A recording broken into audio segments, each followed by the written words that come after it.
২৪-এর অভ্যুত্থান লাগাম টানতে পারেনি দুর্নীতির, পূরণ হয়নি জুলাই যোদ্ধাদের রাজনৈতিক সংস্কারের প্রত্যাশা। ২ বছর যথেষ্ট নয় বলছেন বিশ্লেষকরা। একটা স্বজন হারার মানুষে একটা বিচার দেখলেও আশাবাদী হইতো যে না একটা বিচার দেখতে পারছি। অল্প সময় তো আসলে এত দিনের জঞ্জাল তো আসলে দূর করা যাবে না, অন্তত পক্ষে মানুষের কাছে এই বার্তাটা দেওয়া যাবে না আমাদের তরফ থেকে চেষ্টাটা।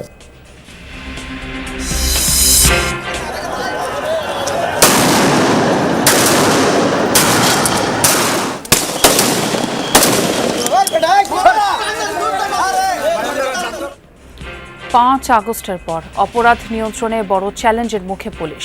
হারানো মনোবল ফিরে পেতে লড়ছে বাহিনী, কার্যকরভাবে আইন প্রয়োগের তাগিদ। যদি জনগণ একই সাথে আইন মানার প্রবণতাটা বাড়ে, আমার মনে হয় জাতীয় পরিস্থিতি আরও উন্নতি করা সম্ভব। সবার আগে যেটা প্রয়োজন, তাদের নিজেদের অভ্যন্তরীণ সংস্কারটা সবচেয়ে বড় আকারে প্রয়োজন।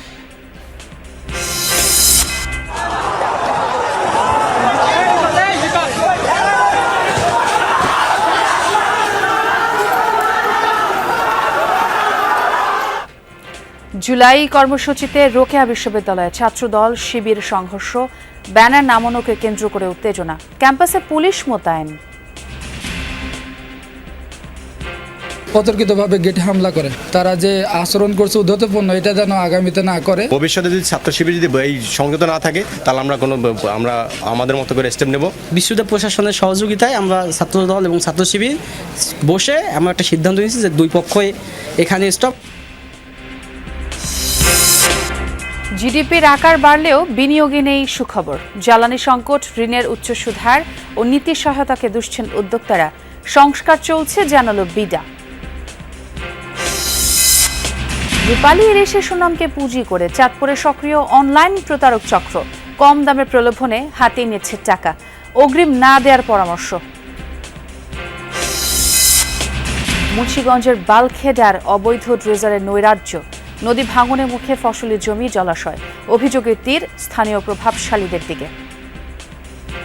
রাতে মনে হয় কি আমরা মাটির সাথে ভেঙ্গে আর মনে হয় পানির লগে জামুগা। মেশিনগুলো চালায়, রাত নাই দুপুর নাই, যেটা আমি আগে মনে চাই। এই বল গেট কিনে যদি আপনারা না থামান, তা আমরা থাকার অনেক দায়ী হয়ে যাবো, আমরা থাকতেই পারব না এই বাড়িতে। ইরান যুক্তরাষ্ট্র সমঝোতা নিয়ে ধোঁয়াশা, কোনো আলোচনা চলছে না দাবি তেহরানে। চুক্তি না করলে শীর্ষ নেতৃত্ব নির্মূলের হুমকি ট্রাম্পের, বললেন এটাই শেষ সুযোগ।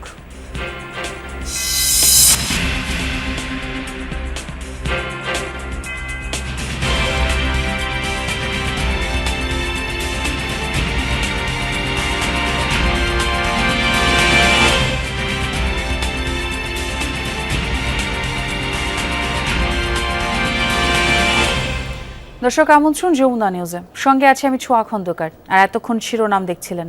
কোটার বিরুদ্ধে আন্দোলনের ইতি হয় রাষ্ট্র সংস্কারের আকাঙ্ক্ষায়, কিন্তু গতানুগতিক রাজনৈতিক সংস্কৃতিতে প্রত্যাশার অনেকটাই ফিকে হয়ে আসছে, এমনটাই মূল্যায়ন নির্দলীয় জুলাই যোদ্ধাদের। অভ্যুত্থান পরবর্তী 2 বছরের ঘটনা প্রবাহে বিশ্লেষকরা বলছেন আমূল পরিবর্তনের জন্য এই সময়টা যথেষ্ট নয়। তবে জুলাই পরবর্তী রাজনৈতিক বোধোদয়ের যে আশা ছিল, তার প্রভাব নেই রাজনৈতিক দলগুলোর মাঝে। নাফিসের ঝুলে থাকা শরীরের এই ছবি এখনও জ্বলজ্বলে। কলেজ পড়ুয়া তরুণের রক্তের দাগ কোটি হৃদয়ে আজও অমলিন। 2 বছর পার হয়েছে, নাফিসের পড়ার টেবিল তেমনই আছে। সাজানো পাঠ্য বইয়ের সাথে পড়ে আছে গল্পের বই, স্কুলের সাফল্যমণ্ডিত স্বীকৃতি। নাফিস আমাকে বলতো যে আম্মু, দেশ পরিবর্তন করতে হলে কাউকে না কাউকে স্যাক্রিফাইস করতে হবে। ছেলে না থাকার জমে থাকা কষ্ট জল হয়ে ঝরে কেবল মায়ের চোখ থেকে। ছাত্র জনতার উপর গুলির বিরুদ্ধে ঢাল হয়ে দাঁড়াতে চেয়েছিল নাফিস। আশা করেছিল বিজয়ের পর পরিবর্তন হবে রাষ্ট্র কাঠামোর। কারে ফাঁসি দিছে যে দেশে নেই, যারা দেশে আছে কি দিল 3 বছর 5 বছর। একটা স্বজন হারার মানুষে একটা বিচার দেখলেও আশাবাদী হইতো যে না একটা বিচার দেখতে পারছি আমরা। ওরা যেই দেশ চেয়েছিল সেই দেশ আমার কাছে মনে হয় না। জুলাই আন্দোলনের পুরোটা সময় উত্তরার এই অঞ্চল ছিল বলতে গেলে ছাত্র জনতার নিয়ন্ত্রণে। অভ্যুত্থানের একেবারে শেষ দিন 5 আগস্ট সকালে আশপাশের বিভিন্ন অলিগলি থেকে জনতার ঢল এসে পরিণত হয় জনসমুদ্রে। সেই জনসমুদ্রে সামিল হওয়া সাধারণ মানুষের ক্ষোভ কেবলমাত্র গণহত্যার বিরুদ্ধে ছিল না, ছিল রাজনীতির একটি গুণগত পরিবর্তনের প্রত্যাশাও। গেল 2 বছরে কতটা পূরণ হলো সেই প্রত্যাশা? রক্ত দিছে, রক্ত কি দলের জন্য দিছে, দেশের জন্য দিছে? দেশ কেন বাঁচে না? মানুষের একটা আশা ছিল যে আরো ভালো কিছু পাবে, বা মানুষের যে সমস্যাগুলো, দুর্নীতি, অপরাজনীতি বা শৃঙ্খলা, তারপরে নিয়ম কানুন সবকিছু একটা পরিবর্তন আসবে। মারামারি মারধর চলছে, এনসিপি নেতাকর্মীদের এখানে সেখানে মারামারি চলতেছে। 24-এর গণ আন্দোলনে অংশ নেয়া কলেজ পড়ুয়ারা এখন বিশ্ববিদ্যালয়। এত রক্তের পরও দুর্নীতির শিকল টানতে না পারা, আমলাতান্ত্রিক শাসনে আটকে থাকা গণ অধিকার কিংবা বিচারালয়ের নামমাত্র স্বাধীনতা পীড়া দেয় তাদের। তবু দম বন্ধ অবস্থা থেকে মুক্তির স্বাদ নিয়ে আশাবাদী কেউ কেউ। আমরা অতটা স্যাটিসফাইড না, পুরনো স্ট্রাকচারেই চলে যাচ্ছে সরকার ব্যবস্থা বা দেশের রাজনীতি সবকিছু। আসলে তাদের সেই উদ্দেশ্যটা আমাদের সামগ্রিক জীবনের সাথে যাচ্ছে কি না, কোনো জিনিস একবারে 2 বছরের মধ্যে আসলে পুরোটা রিফর্ম পসিবল না। জুলাই আন্দোলনে সম্মুখ সারিতে থাকা ঢাকা বিশ্ববিদ্যালয়ের এই অধ্যাপক মনে করেন, এত তাড়াতাড়ি বড় পরিবর্তন আশা করাটাও হয়তো ঠিক নয়। তবে যে শুরুটা হতে পারত তার দেখা মিলছে না এখনো। অল্প সময় তো আসলে এত দিনের জঞ্জাল তো আসলে দূর করা যাবে না। অন্ততপক্ষে মানুষের কাছে এই বার্তাটা দেওয়া যাবে না আমাদের তরফ থেকে চেষ্টাটা আছে। এই বার্তাটাই এখন খুব জরুরি। 5ই আগস্টকে যদি আমরা একটা রাজনৈতিক শিক্ষা হিসেবে না নিই, তাহলে সেই আগে যে দুঃখ কষ্ট আমরা 1971 সালের পরও আমরা দেখেছি মানুষের আকাঙ্ক্ষা পূরণ হয়নি। তার মতে দলগুলোর শীর্ষ নেতৃত্বে কিছুটা পরিবর্তন দেখা গেলেও সামগ্রিক সংস্কৃতিতে কোনো প্রভাব নেই। বলেন, পুরনো রাজনীতির বলয়ে এখনো ঢেকে আছে জুলাই অভ্যুত্থানের প্রত্যাশা। হুমকি ধামকি যে রাজনৈতিক সংস্কৃতি যেটা আমরা আগের সময় দেখেছি, সেই পরিবর্তনগুলোই তো আমরা আসলে আশা করছিলাম। কিন্তু মুশকিলটা হচ্ছে যে আমাদের মগজের পরিবর্তন ওই অর্থে হয়নি যেই অর্থে আসলে আমরা আশা করেছিলাম কিংবা যে আকাঙ্ক্ষাটা তৈরি হয়েছিল। জুলাই আন্দোলনের দেয়ালিকায়ও ইচ্ছের জানান দিয়েছে ছাত্র জনতা। মিছিল মিটিংয়ে না থাকলেও রাজনীতি নিয়ে সচেতনতার ছাপ আছে সেগুলোই, কেবল মুখের কথায় যা দমিয়ে রাখা দায়। রাসেল আহমেদ, যমুনা নিউজ, ঢাকা। ছাত্র জনতার অভ্যুত্থানের 2 বছর বড় প্রশ্ন, আইন শৃঙ্খলা পরিস্থিতি কি আদৌ স্বাভাবিক হয়েছে? একদিকে আন্দোলনের সময় পুলিশের অতিরিক্ত বল প্রয়োগ, অন্যদিকে সরকার পরিবর্তনের পর থানায় হামলা, অস্ত্র লুটো, পরে মব কালচারের ঘটনা। মনোবল ফেরানোর নানা উদ্যোগের মধ্যেও পুলিশ এখনো হামলা, আসামি ছিনিয়ে নেওয়া ও আইন প্রয়োগে চ্যালেঞ্জের মুখে। গত 1 বছরে কতটা বদলেছে পরিস্থিতি, সেই বাস্তবতা তুলে ধরছেন রাব্বি সিদ্দিকী।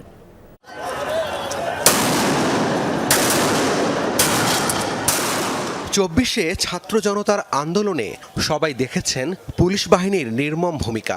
নিজ দেশের শিশু, তরুণ বা সাধারণের ওপর নির্যাতন, নিপীড়ন, গুলি হত্যার দুঃসহ স্মৃতি মনে থাকবে বহু বছর। 5 আগস্ট শেখ হাসিনার পতন হলে ক্ষোভের আগুনে বিভিন্ন থানা পুড়িয়ে দেয় ক্রুদ্ধ জনতা। নিহত হন অনেক পুলিশ সদস্য, লুট হয় অস্ত্র ও গোলাবারুদ। প্রাণে বাঁচতে গা ঢাকা দেন অনেক পুলিশ সদস্য।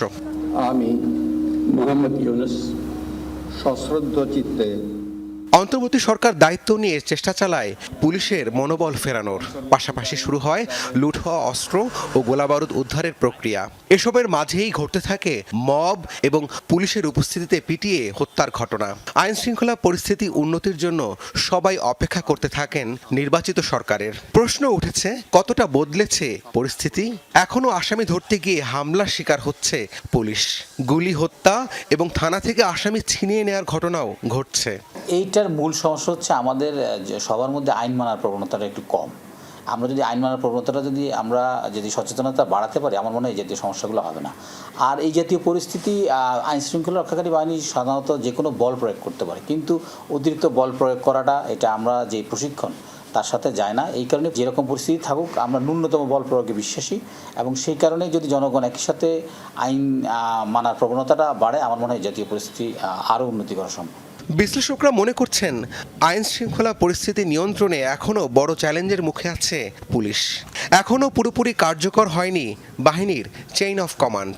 পুলিশকে ঘুরে দাঁড়ানোর, যদি আমরা সত্যিকার অর্থে তাদেরকে দাঁড় করাতে চাই বা তাদেরকে প্রতিষ্ঠিত করতে চাই, সবার আগে যেটা প্রয়োজন তাদের নিজেদের অভ্যন্তরীণ সংস্কারটা সবচেয়ে বড় আকারে প্রয়োজন। কার কোথায় পদায়ন করতে হবে, প্রমোশনের এই ব্যাপারগুলোকে কে কতটা চলমান রাজনৈতিক সরকারের রাজনৈতিক আদর্শ ধারণ করেন এটা বিবেচ্য বিষয় না। কে যোগ্য তাকে পদায়ন করতে হবে এবং নিজেদের মধ্যে ঐক্যের জায়গাটা খুবই গুরুত্বপূর্ণ। বিশ্লেষকরা বলছেন দরকার কার্যকরভাবে আইন প্রয়োগ করা। সেটি করার জন্য বাহিনীকে স্বাধীনভাবে কাজ করতে দিতে হবে। রাব্বি সিদ্দিকী, যমুনা নিউজ, ঢাকা। জুলাই অভ্যুত্থানে আজকের দিনেই রক্তক্ষয় ও ভয়াবহতার সাক্ষী হয় সিরাজগঞ্জ।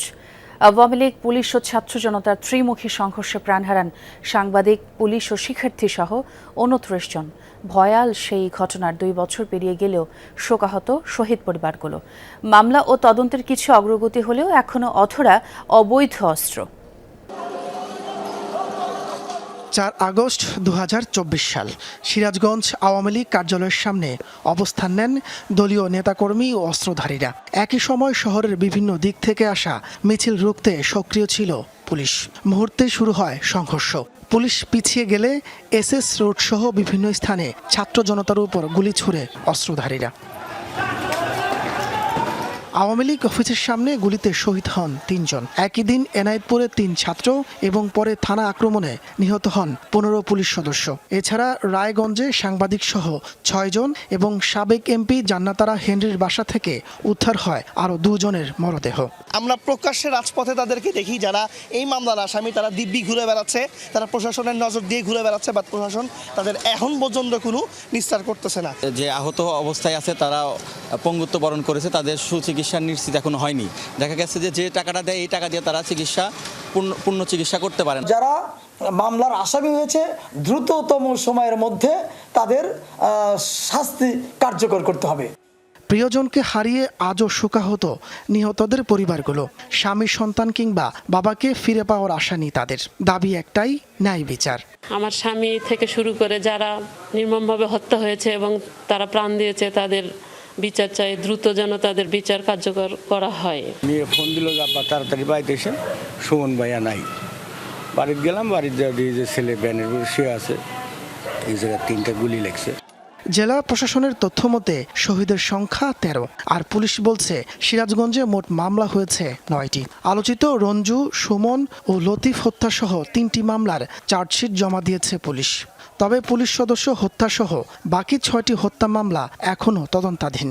আমাদের যথাযথ প্রক্রিয়া মেনে আমরা বিজ্ঞ আদালতে দিয়েছি। আমার জানা মতে পুলিশ সবকিছু বিবেচনা করেই চার্জশিট দাখিল করেছে। এখানে কোনো নিরপরাধ ব্যক্তি চার্জশিটে যাওয়ার কোনো প্রশ্ন নেই। আইনজীবীরা বলছেন প্রাথমিক এজাহারে কিছু ত্রুটি থাকলেও আদালতের মাধ্যমে বিচার প্রক্রিয়া ত্বরান্বিত করা সম্ভব।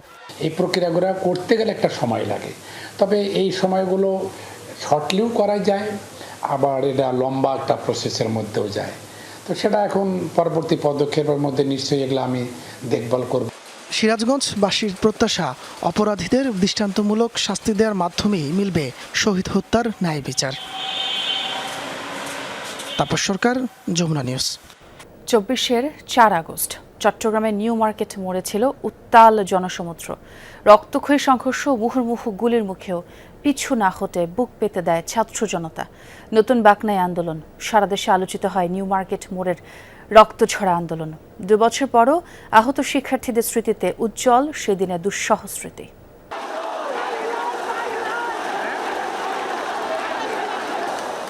2024 সালের 4 আগস্ট উত্তাল চট্টগ্রাম মহানগরীর নিউ মার্কেট মোড়। ছাত্র জনতার ঢলে রীতিমতো জনসমুদ্র। তাদের সাথে ছাত্রলীগ নেতাকর্মী ও পুলিশের সংঘর্ষ আর মুহুর্মুহু গুলিতে রণক্ষেত্র পুরো এলাকা।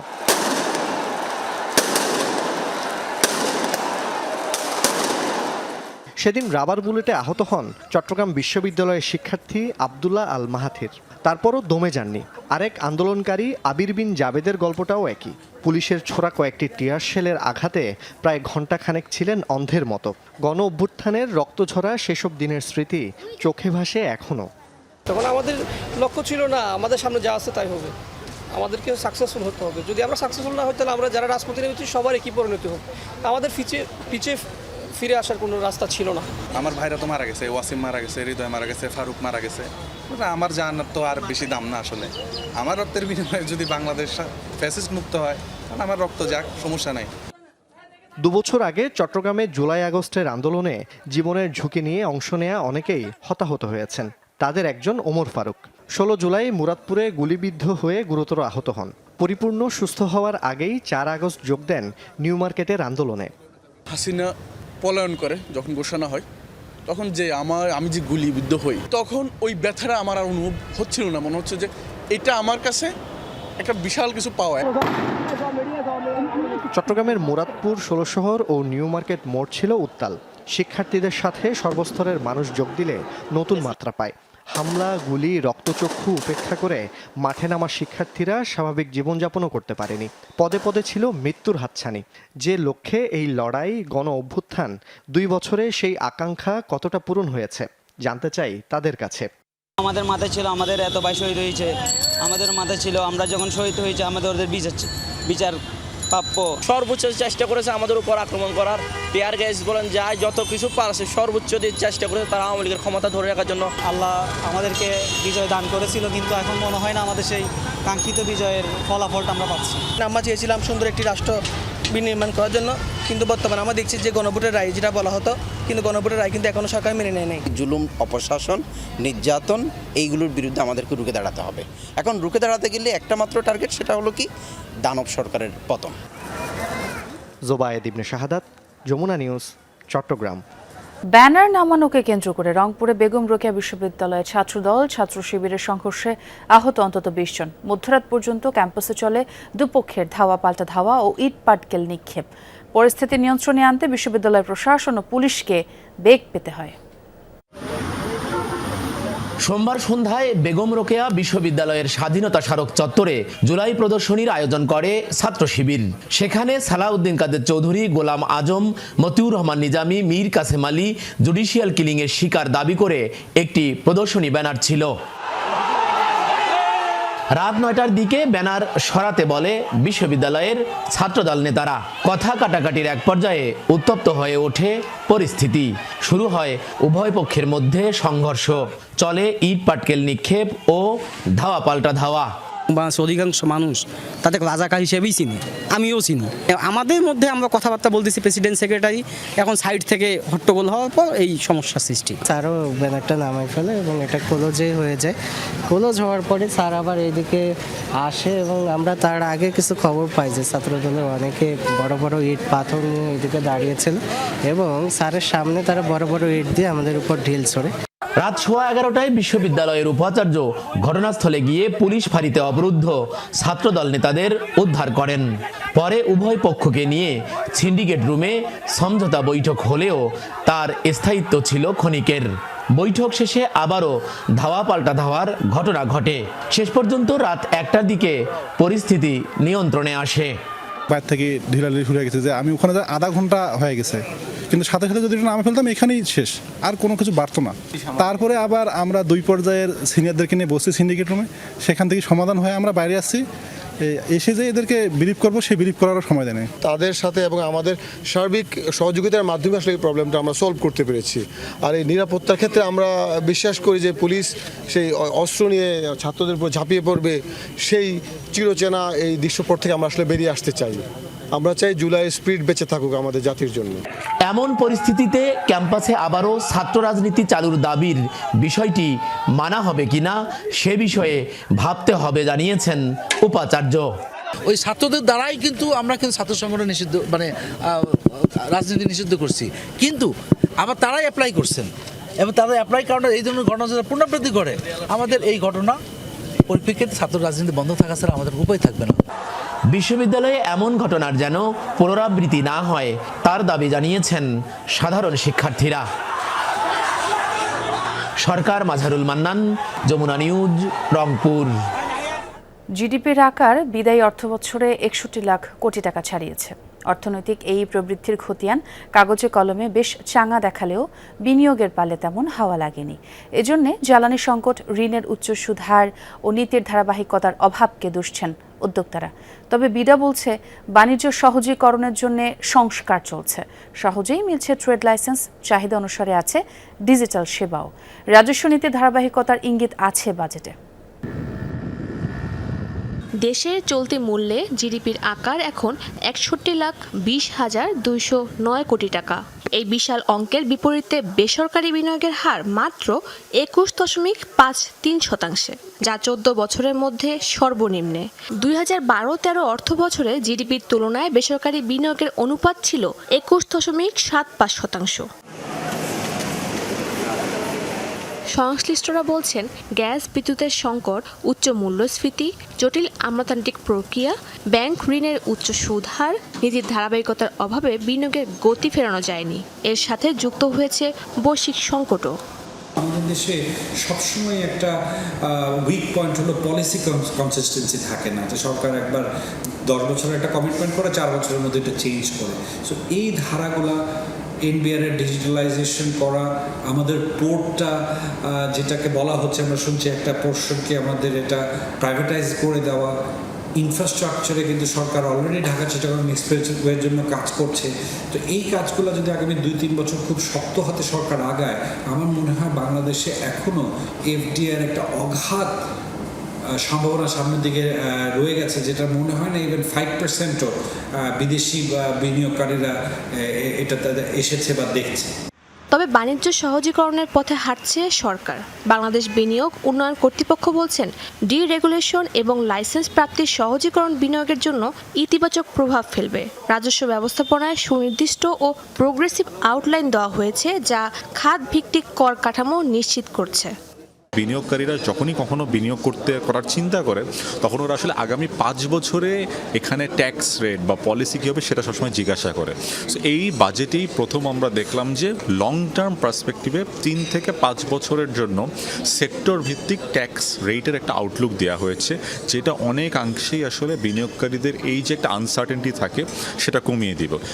বিনিয়োগ আকর্ষণের জন্য প্রচলিত অবকাঠামোগত সুবিধা দেওয়াই যথেষ্ট নয় অভিমত বিশ্লেষকদের। তাদের মতে সবচেয়ে বেশি প্রয়োজন বিনিয়োগের পরিবেশ সহজ করা। শুধুমাত্র ট্যাক্স হলিডে দেওয়া বা তাদের জন্য শুল্কমুক্ত সুবিধা দেওয়া, এই ধরনের জায়গা থেকে বেরিয়ে এসে ফ্যাসিলিটেশনের জায়গায় গুরুত্ব দেওয়া। পুরো কাঠামোটি অনলাইন ভিত্তিক সিস্টেমে যাওয়া দরকার, যাতে দেশি বা বিদেশি বিনিয়োগকারী, ক্ষুদ্র বা বড় বিনিয়োগকারী যে কোনো ধরনের ফেস টু ফেস ইন্টারাকশন ছাড়াই যাতে তার প্রাথমিক কাজগুলো অনলাইনে করে ফেলতে পারে। বিশ্লেষকরা বলেন, দেশি বিদেশি বিনিয়োগ আকর্ষণের জন্য পরিকল্পনার পাশাপাশি রাজনৈতিক স্থিতিশীলতা বজায় রাখা দরকার। শাজদিন অন্তরা, যমুনা নিউজ, ঢাকা।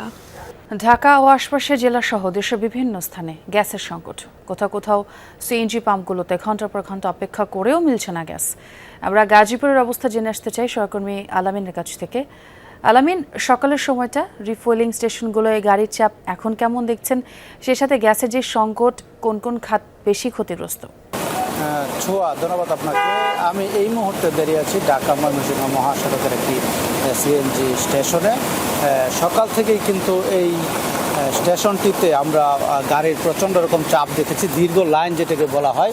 তো যারা গ্যাস নিতে এসেছেন তারা বলছেন যে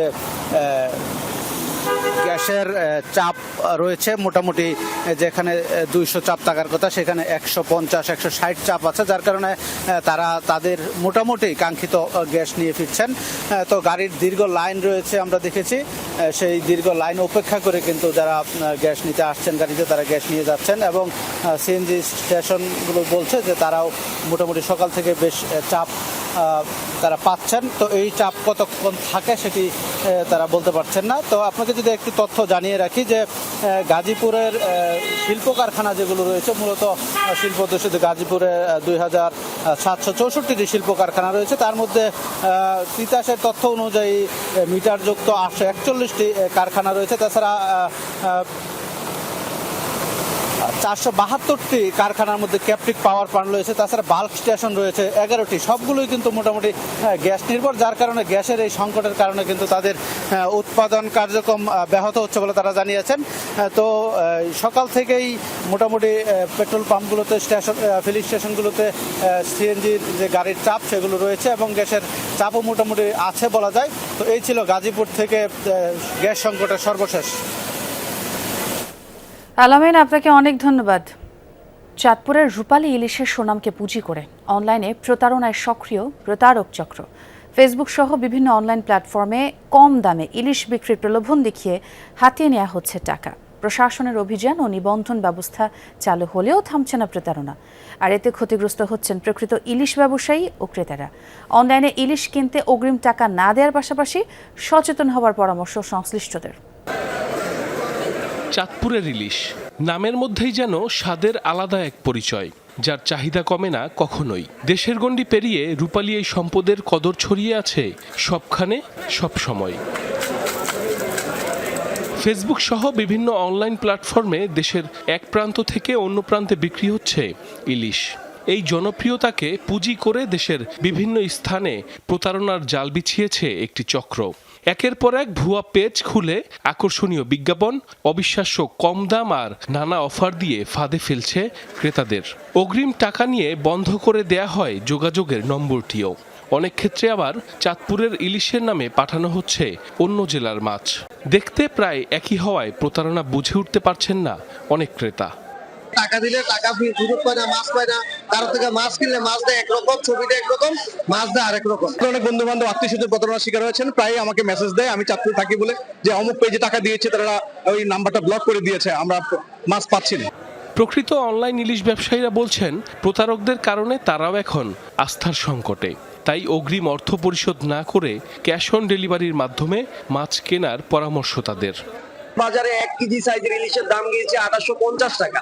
তো সেই মাছটা তারা দিচ্ছে 600 থেকে 1000 টাকা দিয়ে, তারা অগ্রিম টাকা নিয়ে কাস্টমারের টাকাগুলো হাতিয়ে নিচ্ছে। আমাদের পেজ থেকে আমাদের যে রিয়েল ভিডিওগুলো, ওই ভিডিওগুলো ডাউনলোড করে বুস্টিং মারে আপনার মানুষের সাথে ভুক্তভোগী করছে, বিভিন্নভাবে প্রতারণা করছে, কম মূল্য অফার মূল্য দিচ্ছে। এরই মধ্যে বিভিন্ন স্থান থেকে বেশ কয়েকজন প্রতারককে গ্রেফতার করেছে পুলিশ। প্রতারণা ঠেকাতে নিবন্ধন ব্যবস্থা চালু করেছে প্রশাসন। সনদ দেওয়া হয়েছে প্রায় 100 অনলাইন ইলিশ ব্যবসায়ীকে। এ পর্যন্ত যতগুলি প্রতারক চক্র ধরা পড়েছে, এরা কিন্তু সবাই চাঁদপুরের বাহিরের, বিভিন্ন জেলায় বসে এরা চাঁদপুরের নাম দিয়ে এরা কিন্তু প্রতারণাটা করে। আমাদের এখানে কোনো প্রতারক কোনো ব্যবসায়ী নাই। মাছ কিনলে অবশ্যই ক্যাশ অন ডেলিভারিতে কিনবেন, কোনো ধরনের অগ্রিম বুকিং দিবেন না। অগ্রিম দিয়ে অনেক মানুষ প্রতারিত হচ্ছে। এ বিষয়ে আমরা বিভিন্ন সময় অভিযান করে দেশের বিভিন্ন প্রান্ত থেকে কিছু মানুষ গ্রেফতার করেছি। চাঁদপুরের ইলিশের ঐতিহ্য ও বিশ্বাসযোগ্যতা রক্ষায় অনলাইন প্রতারণা ঠেকানো এখন সময়ের দাবি। সংশ্লিষ্টরা বলছেন এজন্য কঠোর তদারকির পাশাপাশি প্রয়োজন আইনের প্রয়োগ এবং ক্রেতাদের সচেতনতা। সাইফ আহমেদ, যমুনা নিউজ।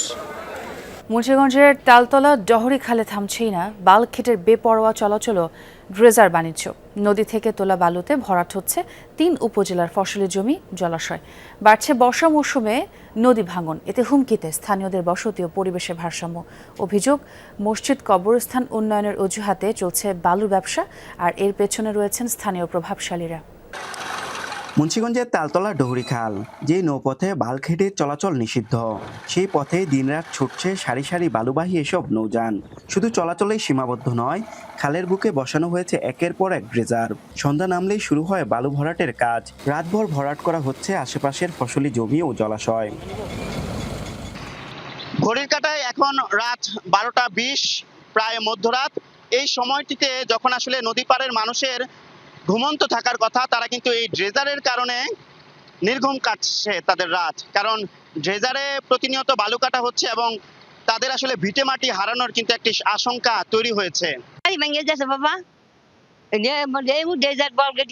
থাকে কি অবস্থা, রাতে মনে হয় কি আমরা মাটির সাথে মানে ভেঙ্গার মনে হয় পানির লগে জামুগা। মেশিনগুলো চালায়, রাত নাই দুপুর নাই, মানে যে টাইমে এগো মনে চায়।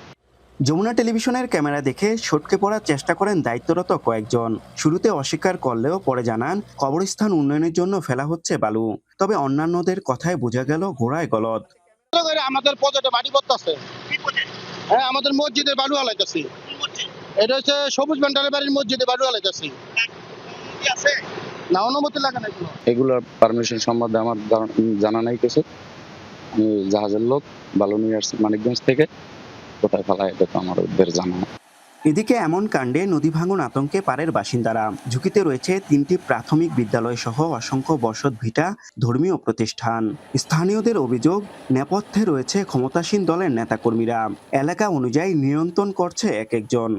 বল গেট গেনে যদি আপনারা না থামান তা আমরা থাকার অনেক দায়ী হয়ে যাবো, আমরা থাকতেই পারবো না এই বাড়িতে। বল গেটে চালাইতেছে বড় বড় বিএনপি নেতারা, এনে টঙ্গিবাড়ি যারা আছে, সর্বপ্রকার এই নদী ভাঙন থেকে আমাদের এই বিদ্যালয়টি যেন রক্ষা পায়।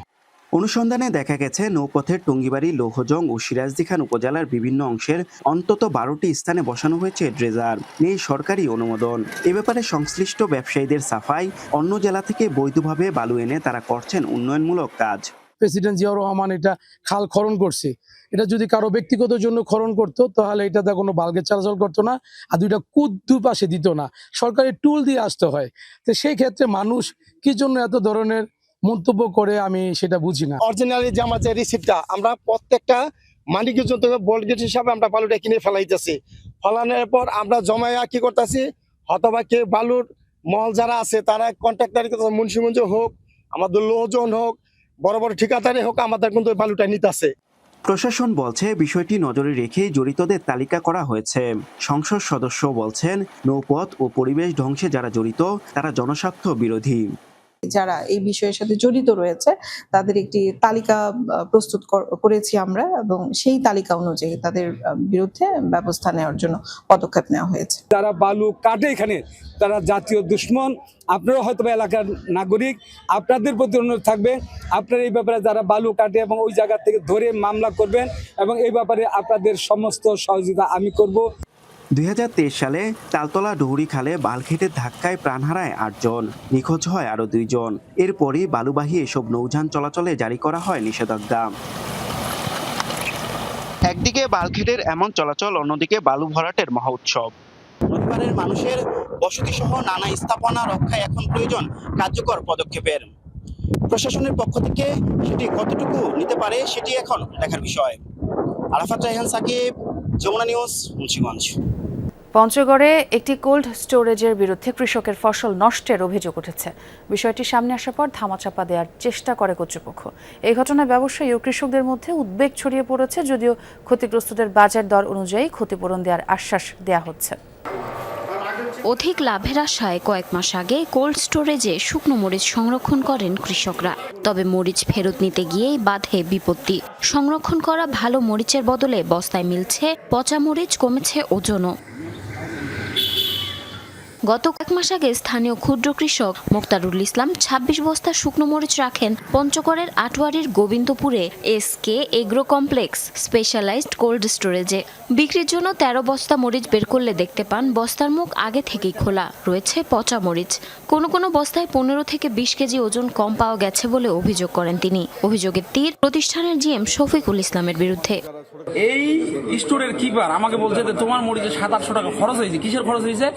তোমার মরিচটা একটু কালো হয়ে গেছিল, এই মরিচটার সাথে আমরা কোম্পানি মরিচের গড় করছি, করে আবার বস্তা করে খেয়ে দিছি। এটা কি করতে পারে? এটা তো করতে পারে না, কোনো বিধান নাই। আমি তাদের দৃষ্টান্তমূলক একটা শাস্তি চাই। জিএম এই কাজের সাথে জড়িত। বস্তায় ওজন ছিল 55 থেকে 56 কেজি, ওখানে মরিচ আছে বস্তা প্রতি আপনার 30 থেকে 35 কেজি মরিচ রাখি আমরা আমানত হিসাবে। তারা সেই মরিচ আমাদের পরবর্তী যখন নিতে যাই সেভাবে মরিচ আমরা পাই না।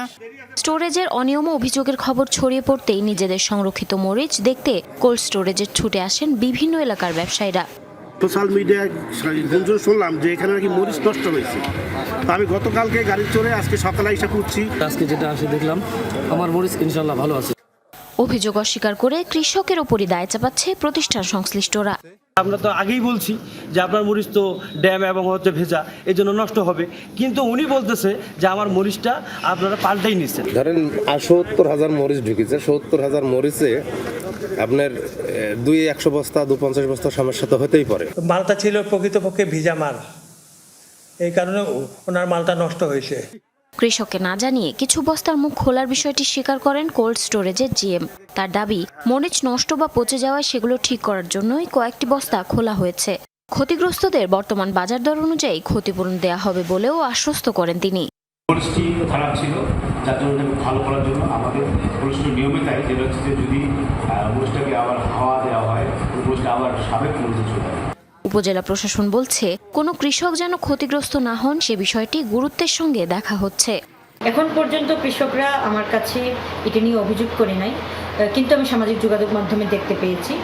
উপজেলা প্রশাসন হতে আমরা যদি অভিযোগ পাই অথবা যদি নাও পাই, কিন্তু কৃষকরা যাতে ক্ষতিগ্রস্ত না হয় সেই ব্যাপারে আমরা যথাযথ প্রয়োজনীয় ব্যবস্থা গ্রহণ করব।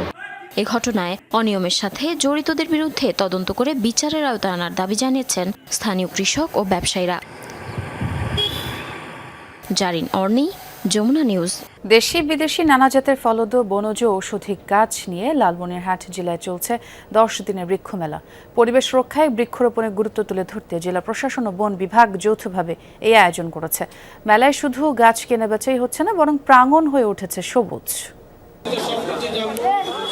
বৃক্ষরোপণের সাজাই দেশ, সবার আগে বাংলাদেশ প্রতিপাদ্য নিয়ে লালমনিরহাটে চলছে 10 দিনের বৃক্ষ মেলা। মেলা চলবে 9 আগস্ট পর্যন্ত। সকাল 10টা থেকে রাত 8টা পর্যন্ত মেলা প্রাঙ্গণ সবার জন্য উন্মুক্ত। মেলা প্রাঙ্গণে সব বয়সী মানুষের উপচে পড়া ভিড়। পরিবার নিয়ে আসছেন অনেকে, কেউ পছন্দের চারা কিনছেন, কেউ বা তুলছেন ছবি, আবার কেউ কেউ গাছ পরিচর্যার নিয়ম জেনে নিচ্ছেন। যারা স্টল দিচ্ছে তাদের কাছ থেকে গাছের নামগুলো শুনলাম, জানলাম, গাছগুলো দেখলাম। জীবনে অনেক গাছই আমি দেখিনি এবং এখানে বিশেষ করে ঔষধি গাছগুলো আমার কাছে খুব ভালো লেগেছে। অনেক কিছুর নাম সেভাবে জানি না, তবে আজকে অনেককে জিজ্ঞাসা করে জানতে পারলাম, ভালো লাগলো। ছেলে মেয়েদের আমি উদ্বুদ্ধ করতে চাই, বলতে চাই তাদের উদ্দেশ্যে, তারা মেলায় আসুক, তারা প্রজাতির নাম জানুক, গাছগুলোর নাম জানুক এবং তারা বেশি থেকে বেশি বৃক্ষরোপণ করুক। মেলায় দেশি বিদেশি শত শত জাতের গাছের সমারোহ ঘটেছে। এখানে 10 টাকার সাধারণ চারার পাশাপাশি 6 লাখ টাকা পর্যন্ত মূল্যের দুর্লভ প্রজাতির গাছও পাওয়া যাচ্ছে। বিক্রেতারা জানিয়েছেন মেলায় দর্শনার্থী ও বেচাকেনা দুটোই বেশ ভালো। তরুণ প্রজন্মের মাঝে গাছ কেনার আগ্রহ ও উদ্দীপনা দেখা যাচ্ছে। তরুণ প্রজন্ম আমাদের গাছ চেনা দরকার, সবাই আসুক, কিনুক বা না কিনুক, সবাই গাছ দেখে যাক, চিনে যাক। 500 টাকা থেকে শুরু করে 6 লাখ টাকা পর্যন্ত বনসাই আছে। আপনারা দেখলেই উপভোগ করতে পারবেন গাছের সৌন্দর্য, নান্দনিকতা। আমার কাছে 365 প্রকার ঔষধি গাছ আছে। আমি গাছ বিক্রি করব ইনশাল্লাহ মাঠে, প্রতি বছর বেঁচে আসছি, এবারও বিক্রি করব এবং বিক্রির ভেতর দিয়ে মানুষকে কিছু অবহিত করব এই গাছ খাওয়ার নিয়ে। উদ্বোধনী অনুষ্ঠানে দুর্যোগ ব্যবস্থাপনা ও ত্রাণমন্ত্রী আসাদুল হাবিব দুলু জানান, আগামী 5 বছরে 25 কোটির বৃক্ষরোপণের মহাপরিকল্পনা হাতে নিয়েছে সরকার। এই বৃক্ষরোপণ আন্দোলনটাকে যদি আমরা 100% সাফল্যমণ্ডিত করতে পারি, বাংলাদেশ যেমন সম্পদশালী হয়ে উঠবে, আবহাওয়াতে আমাদের মারাত্মক প্রভাব বিস্তার করবে। এই উষ্ণতার থেকে বাংলাদেশ রক্ষা পাবে। সবুজ ও সমৃদ্ধ বাংলাদেশ গড়ে তুলতে এই বৃক্ষমেলা গুরুত্বপূর্ণ ভূমিকা রাখবে, এমনটাই আয়োজকদের প্রত্যাশা। কাশফিয়া রুহি, যমুনা নিউজ। চুক্তিতে পৌঁছানোর লক্ষ্যে তেহরানের জন্য আলোচনার এটাই শেষ সুযোগ, এমন মন্তব্য করেছেন ডোনাল্ড ট্রাম্প। নয়তো দেশটির শীর্ষ নেতৃত্বকে নির্মূল করে দেওয়ার হুমকি দিয়েছেন তিনি। এর আগে ট্রাম্পের দাবিকে আবারও মিথ্যে বলে উড়িয়ে দিয়েছে ইরান। দেশটির পররাষ্ট্র মন্ত্রণালয়ের মুখপাত্র ইসমাইল বাঘি জানিয়েছেন, কোনো আলোচনাই চলছে না যুক্তরাষ্ট্রের সাথে। বিদেশি আলোচকদের তেহরান সফরের বিষয়টিও নাকচ করে দিয়েছেন তিনি। একদিন আগে ডোনাল্ড ট্রাম্প দাবি করেছিলেন দ্রুত চুক্তির শর্তে ইরানে বিধ্বংসী হামলার পরিকল্পনা বাতিল করেছেন তিনি। তেহরান ও মধ্যপ্রাচ্যের মার্কিন মিত্রদের অনুরোধে এই পদক্ষেপ বলেও জানান। ট্রাম্পের বক্তব্যের পুরোপুরি উল্টো কথা বলছে ইরান। হামলা বন্ধে মার্কিন প্রেসিডেন্টকে অনুরোধের খবর আগের দিনই প্রত্যাখ্যান করেছিল তারা। এবার ওয়াশিংটনের সাথে আলোচনা চলার দাবিও উড়িয়ে দিল দেশটির পররাষ্ট্র মন্ত্রণালয়। তাদের দাবি, হরমুজ প্রণালীতে সাময়িক নিরাপদ রুট তৈরিতে ওমানের সাথে কথা বলছে তারা, কোনো মার্কিন প্রতিনিধি বা মধ্যস্থতাকারীদের সাথে নয়। তেমন পরিকল্পনাও নেই। محاصره دریایی ایران ادامه داشته باشه যতদিন পর্যন্ত যুক্তরাষ্ট্র তার বিদ্বেষপূর্ণ কর্মকাণ্ড, নৌ অবরোধ, ইরান ও ইরানের স্বার্থের বিরুদ্ধে সামরিক আগ্রাসন এবং অপরাধমূলক কার্যক্রম অব্যাহত রাখবে, ততদিন পরিস্থিতি পাল্টাবে না। কোনো পরিবর্তন হয় কিনা তা পর্যবেক্ষণের পরে সিদ্ধান্ত হবে পরবর্তী কোনো পর্যায়ে আলোচনা করা যাবে কিনা। ডোনাল্ড ট্রাম্প অবশ্য এখনো দাবি করে চলেছেন আলোচনা চলছে। ইরানকে সতর্ক করে দিয়ে বলেছেন 5 মাস ধরে চলা সংঘাত অবসানে এটাই শেষ সুযোগ।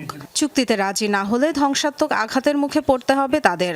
শীর্ষ নেতৃত্বকে নির্মূলের হুমকিও দিয়েছেন। আমার মনে হয় আমরা হয়তো কোনো একটা সমাধানে পৌঁছাতে পারবো। চূড়ান্ত সেই ধ্বংসাত্মক পদক্ষেপের আগে আমি তাদের শেষবারের মতো একটি সুযোগ দিতে চাই, একটি ভালো নথিতে স্বাক্ষর করার জন্য। এটি তাদের শেষ সুযোগ। ওভাল অফিসের সাংবাদিকদের ট্রাম্প বলেন, ইরান সহ ওই অঞ্চলের বিভিন্ন দেশের অনুরোধে তিনি সংযম দেখিয়েছেন। হাজার হাজার মানুষের প্রাণহানি হতে পারে, পেন্টাগনের এমন অভিযানের পরিকল্পনায় অনুমোদন দেননি। এবার সঠিক পদক্ষেপ নেওয়া এবং শর্ত মেনে নেওয়া ইরানের সরকারের উপর নির্ভর করছে। ডরথি তাসরিন, যমুনা নিউজ। ভারতের রাজনীতিতে এবার যন্তর মন্তর ঘিরে ছড়িয়েছে নতুন উত্তেজনা। ঐতিহাসিক স্থানটি আর রাজনৈতিক কর্মসূচির জন্য ব্যবহার না করতে জনস্বার্থ মামলা দায়ের করা হয়েছে সুপ্রিম কোর্টে। কারণ হিসেবে দেখানো হয়েছে জনদুর্ভোগকে, যার জেরে জবাব চেয়ে সরকারকে নোটিশ দিয়েছেন দেশটির শীর্ষ আদালত। শিক্ষার্থীদের সাম্প্রতিক সরকার বিরোধী আন্দোলন ঘিরে আলোচনা এসেছিল যন্তর মন্তর। হোক সভা সমাবেশ অথবা প্রতিবাদ বিক্ষোভ, ভারতের রাজনীতির নিয়মিত উচ্চারিত এক নাম যন্তর মন্তর। যে কোনো কর্মসূচিতে রাজধানী দিল্লির এই জায়গাটি আন্দোলনকারীদের পছন্দ। সাম্প্রতিক ককরোচ জনতা পার্টির আন্দোলনেও আলোচনায় আসে যন্তর মন্তরের নাম। কিন্তু ঐতিহাসিক এই প্রতিবাদ স্থলটি মাথা ব্যথার কারণ হয়ে দাঁড়িয়েছে। রাজনৈতিক কর্মসূচির জন্য এবার যন্তর মন্তরের ঠিকানা বদল চেয়ে ভারতের সুপ্রিম কোর্টে দায়ের করা হয়েছে পিআইএল। জনস্বার্থে এই মামলাটি দায়ের করেছেন সতীশ চাঁদ কৌশিক নামের এক আইনজীবী। বিক্ষোভের জন্য যন্তর মন্তর এখন আর উপযুক্ত, কার্যকর বা নিরাপদ নয়। আবেদনের মূল বিষয়বস্তুতে মূলত এই যুক্তি তুলে ধরা হয়েছে। বর্তমান পরিস্থিতির প্রেক্ষাপটে এই পদক্ষেপ নেওয়া হয়েছে, কারণ এখন সোশ্যাল মিডিয়া প্ল্যাটফর্ম ব্যবহার করে মুহূর্তের মধ্যেই বিপুল সংখ্যক মানুষকে জড়ো করা সম্ভব। পিটিশনে মূলত নাগরিক দুর্ভোগ, চিকিৎসা পরিষেবায় বিঘ্ন ঘটানোর মতো কারণগুলোকে উল্লেখ করা হয়। এছাড়াও যন্তর মন্তরের পরিবর্তে রামলীলা ময়দানকে সম্ভাব্য স্থান হিসেবেও তুলে ধরা হয়। এদিকে বিষয়টিতে কেন্দ্র সরকারের জবাব চেয়ে এরই মধ্যে মোদী সরকারকে নোটিশ দিয়েছেন শীর্ষ আদালত। যন্তর মন্তরের ইতিহাস ৩০০ বছরের পুরনো। মূলত অষ্টাদশ শতাব্দীতে সেখানে জ্যোতির্বৈজ্ঞানিক মানমন্দির স্থাপন করেন তৎকালীন রাজা, যা সময়ের পরিক্রমায় আজ ভারতের রাজনৈতিক চর্চার অন্যতম গুরুত্বপূর্ণ স্থান। পার্লামেন্ট, প্রধানমন্ত্রীর বাসভবন সহ একাধিক সরকারি দফতরের অবস্থান যন্তর মন্তরের কাছাকাছি। ২০১১ সালে আন্না হাজারের দুর্নীতি বিরোধী আন্দোলন, ১২ সালে নির্ভয়া ধর্ষণকাণ্ডের বিচার দাবি, কিংবা ১৭ ও ১৯ সালে তামিলনাড়ু কৃষক এবং সিএএ বিরোধী আন্দোলনের জন্য বিখ্যাত যন্তর মন্তর। অনিক রহমান, যমুনা নিউজ। দর্শক, এই ছিল যমুনা নিউজে। পরের ঘন্টা খবর দেখার আমন্ত্রণ রইল। ধন্যবাদ।